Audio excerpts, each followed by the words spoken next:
kasama natin sa barangay, Chairman Diana, at 10 na kanyang mga kagawad, at ang aming mga social na walang tigil na nakakaluto sa mga pag-serve man lamang ng communities ng hot meals through the leadership of our director, J.P. So everyone is working, doing what they are directed to do and what we must do all together. So ngayon, nagpapasalamat din ako sa ating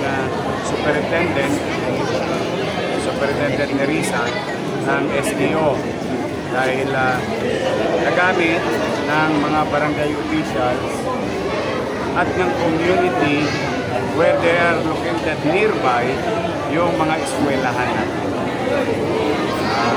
Papasalamat ako dahil hindi na mako-concentrate sa isang area, maaaring masikip, maaaring mahirap, but this time around, despite of 1,200 plus individuals relocated sa evacuation area ng city at temporary evacuation area sa mga school, naka-spread sila. We are serving our lunch for them and may inaanda rin konting tulong ang inyong pamalang muso para pagkabalik nila ay makain. Oh, kagabi. Now, it's real. It's true. Parado ang important na tapos. Patungkol lalo na sa sinasabi natin. I think the least thing that we can do now is to conduct dissertation. If I may borrow the word from the engineers. Kasi for so long, hindi na TLC yung mga natin, invernal, tender loving care. Walang maintenance and so on and so on. Kaya nakita kahit na mataas ang ulan, mataas talaga yung bagyo, malakas yung bagyo, mataas ang baha, tinira namin ng City Engineering, ng DPS, ng MTPB, at kasama rin namin ang National Government, DPWH Regional Office, and DPWH North and South of Manila. So medyo maliwanag sa amin anong cause yung mabilis na pagtaas. Hopefully, ma-address yun namin in our own little way at ng national government. Plus, I think the pumping station na mga bagong gawa na pumping station ay sana tumakbo, gumana. Kasi yung mga pumping station ng MMDA tumatakbo naman, gumagana naman. But most of the newly built, newly rehabilitated pumping station na pinagawa ng mga kung sino-sino man, kung brand new, but not operational. Brand new, but not usable. Brand new, but not functioning. So yun ang walang power up. So yun ang, let's call a spade. Hindi gumana ang pumping station na mga pinagawa. I think may mananagot kay Presidente. Dapat may managot kay Presidente. Whether congressman o sino man sila, dapat papanagot kay Presidente. Kasi nagsalita na yung Pangulo, di ba? Hindi pa nga ako mayor nun eh. Ang liwaliwanag nung sinabi ng Pangulo ng bansa. Nasabi, let's focus on our flood control. Nagpagawa ang Presidente, pero yung mga politiko na nagpagawa nito, mukhang hindi ko alam. I don't want to be ahead of myself. But let's call a spade, as I have said, hindi gumagana. At politiko rin, para clear tayo, no? Walang confusion. Yung sa MMD na mga pumping station na tangan-tangan nila, most of them are running and delivering export. So yan ang problema ng baha ng Maynila at I think hindi lang Maynila, ng Metro Manila. Yung evacuation na situation po natin, sabi po ng ibang mga evacuation sana yung nabubuga. Ano po pwede i-assure sa mga Manileños? I'm happy kung sanay na sila na kapag may bagyo, nagkukusa na sila. You know, I remember Chairman Leon here, nung araw, kahit yung barangay at city government, in my experience as mayor of Bicol, kailangan pa namin silang hilayin. Kailangan pa namin silang pasukin sa bahay, sa gitna ng baha. Now, I am happy na nakinig sila sa kanilang barangay chairman, mga barangay official, na kapag may particular na description ng lakas ng bagyo, nagkukusa na rin sila. Natututo na. And I hope that will continue. Kasi hindi natin malalaman yung disaster, ano magiging masamang epekto kung gano'n. That saves lives. If we cooperate and synchronize our action, local government and national government, and even the barangay, mas marami tayong buhay na maliligtas. Mas marami tayong buhay na masasagin. But for now, salamat sa Diyos, wala pa naman tayong casualty based sa mga. Marami special assistance sa vulnerable sector. Ay, meron yan, siyempre. Bukas nga, magre-request ako sa Konseho ng Maynila to declare the state of calamity, and the reason behind yung 896 barangay magkaroon sila ng access to calamity fund at magamit nila yung pantulong sa kanilang barangay. In the same manner, the city government.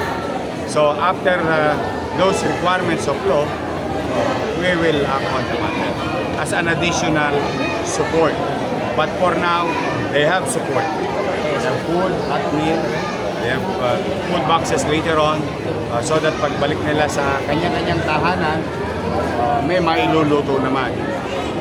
And of course, yung mga financial assistance under existing laws ng ating lungsod at ng ating bansa. So yan ang makakamit nila. But hopefully, pang tumataas na yung araw, but still, not until it's done, tulad na sinabi ng mga scientifico, we are still on high alert. The same thing with our hospital. Yung mga nabaha naman, may available na gamot para sa mga antibacterial kagabi, tumira nga ako kagabi. Sinubukan ko lang. Nag-draw ko sa pharmacy ng hospital na Sampaloc. Hinulaan ko kung talagang may gamot na. Ay, may gamot na po. Na-disgrasya ko kagabi. Ayos naman, kasi kailangan yung proteksyonan ng isa. But through the leadership of Director Dr. Padilla ng Manila Health Department, siya na ang aming pinuno ngayon. Ginawa niya, nagkaroon siya ng leptospirosis fast lane sa mga hospital. So, yun lang, tulong-tulong, nakaraos. Pulis ka rin. Mayor, okay lang. Mayor, what if lang meron pa kasing dalawang low pressure area po na binabantayan? Nung nagtuloy-tuloy, ano ang contingency plan natin? Ganun pa rin, what we did last night, to prepare and to be ahead of what is coming. Best effort na din. Pagkaho pa naman, pagdating doon sa mga flag area, we'll respond and do what is necessary. And in this slot, ito naman, ganito scenario, naka-ready naman ang pamahalaan. Bukas pa po yung Kasi kansilado ang pamahalaan ngayon. So baka bukas, magsa-session na through the leadership of Vice Mayor Chia Chesa and isang ang Panglungsod, we might. So that, katulad ni Chairman, one of 896 barangay can utilize their calamity fund to augment yung gagawin ng lokal, to augment yung gagawin ng nasyonal in terms of extra assistance para sa ating mga apektadong pamilya sa lungsod ng Maynila. Pinaplano pa lang po. Pinaplano po. Bukas, kasi bukas pa lang may session. Pero pag bumagyo kanina, katulad ng tanong niya, pag tumuloy-tuloy yung low pressure area, malamang, nga. Pero baka i-request ko rin, if ever, ang importante naman yung boto ng konsehal. Yung boto ng konsehal. Pwede naman, kung nire-require natin yung mga bata mag-online, pwede ko ipag-online yung konsep. But that is remain to be seen. Abaton muna namin yung sitwasyon. Mayor, last na. Sure. Yung concern po ng ilang mga estudyante, medyo nagiging late daw po ata yung pag-suspend ng klase. May plano ba It kayong was never late in the case of City of Manila. Pagka hinap day, talagang ibig sabihin, delikado na. Magpunas ka muna. Hindi sa mata yan eh. Hindi masakit sa mata yan pag turo niya. Hindi. Let's be honest and kidding aside. Pag hindi kinansel sa umaga, ibig sabihin mabuti ang we value your education. At the same manner, ang primordial concern ko, safety. So, sok pa tayo. Sayang naman ang binayad ng nanay at tatay ninyo sa tuition fee. Tapos, hindi naman tayo makakapag-aral. Karoon tayo maigi, basta pumanatag kayo. If the data that is provided to us will put you in harm and in danger, we prioritize that. But kung hindi naman, pasok kayo sa umaga, halimbawa naman sumamang panahon sa Manang Asose, way una. Kasi alam mo yan, nakakatuwa rin yung mga bata.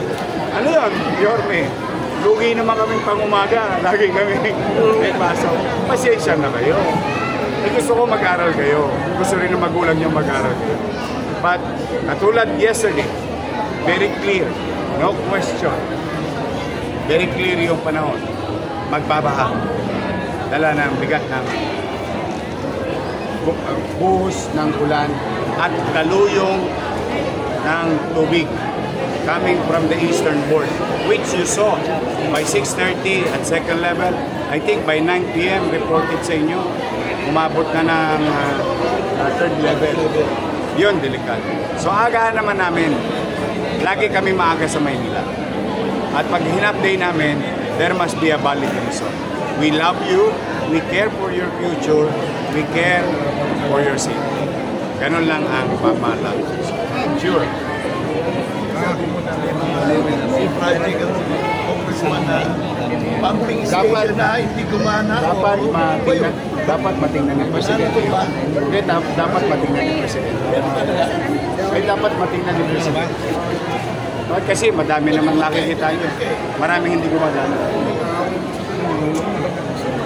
Dapat makita yun ng Presidente. Alam mo, siyempre, ito na lang. Huwag na tayo para itabi natin yung politika. Halimbawa, local ako. Meron akong pasilidad. Pinondohan ko. Pina-implement ko, halimbawa, sa kusihan. Halimbawa lang, kwentuhan lang. Only to find out, hindi tumatakbo. Ang sisisihin ng tao, hindi naman yung si kusihan o si congressman. Ang sisisihin yun. Well, now, let's put that in a bigger picture. O ganun din, ang sisi niyan sa presidente. Whoever they are, whoever the president is. Doesn't have to be, don't have to have a name. But in this case, it's President Bongbong Marcos. So any president will be blamed by the people. Laging kawawa ang presidente. Kaya kailangan, dito, yung mga politikong nag-initiate, managot. Papanagot din ng presidente. Ako yan ang tingin ko. Kasi after everything settled na, pag-settle ng tubig, pag-settle ng alikabok, kailangan maging responsable tayo sa mga kasi for now, focus muna tayo saan? Ito, yung buhay ng tao, yung sitwasyon ng tao. After this, pag-settle na, dapat managot yung kay President. Yun ang ano ko dyan. Kasi kawawa ang tao. Tanong, uulan ba next week? Sagot ko, hindi ko alam. Baka. Pero may garantiya bang umulan? Simula Hulyo hanggang Disyembre, itong taon na to. Ay sigurado yun. Gaano kalaki? Hindi ko rin alam. Gaano kadalas? Hindi ko rin alam. Pero sigurado ko ulan. Sigurado ko babagyo. Ang tanong kailan? Ang tanong rin namin, ang tanong din ng mamamayan, kailan nyo ba talaga ayusin yung mga flood control na yan at pumping station? Yan ang tatanong ng mamamayan. You have to give it to the people.